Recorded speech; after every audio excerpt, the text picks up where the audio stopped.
ተብዬዋ ግን ማንን ተማምነሽ ነው ግን እንደዚህ የፈለግሽውን ነገር የምታስፈራሪው?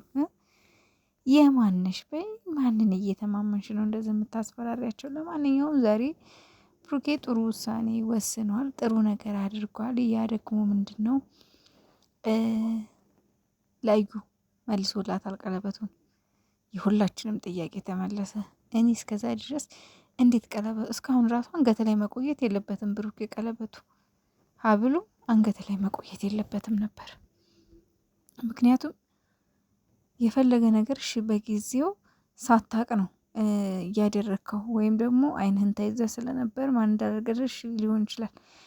ግን እስካሁን ራሱ ሀብሉን አንገትህ ላይ ማቆየትህ ገርሞኛል። እኔ ራሱ ይህን ያህል ጊዜ ለእሷ ቦታ ከሌለ እሷን ማፈልግ አይነት ሰው ከሆንክ ማለት እንደማፈልጋት እናውቃለን። ግን ቢሆንም ደግሞ ሀብሉን እስካሁን እንዲህ ማርያምን እግዚአብሔርን ውዶቼ ስላሴን ሀይሚ እኮ ቆስላለች። መድኃኔዓለምን ቆስላለች እኮ በጣም እኮ ነው የሚያቆስለው። አስባችሁታል? የአንድን ሴት ካንተ አርግዣለሁ ያለችን ሴት ሀብል አንገተ ላይ ይህን ያህል እያየችው ሀይሚ እያየችው አንገተ ላይ ይህን ያህል ታግዛ መቆየቷ ራሱ ተአምር ነው። እግዚአብሔርን ተአምር ነው እንዴ!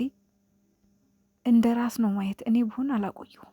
በጣም እንጣላለን። እኔ ብሆን አንዳንዴ እኔስ ብሆን የምር ማለት ነው በጣም እኔ ሀብሉ በጣም ግራ እያጋባኝ ነበር። ማለት ብሩኬ እስካሁን ሀብሉን እውነት ያቆየ የሆነ አንገት ነው ሌላ ሀብል ነው። እነሱ ሀይሚና ብሩኬ ብዙ ጊዜ ሀብል ይሰጣጣሉ እና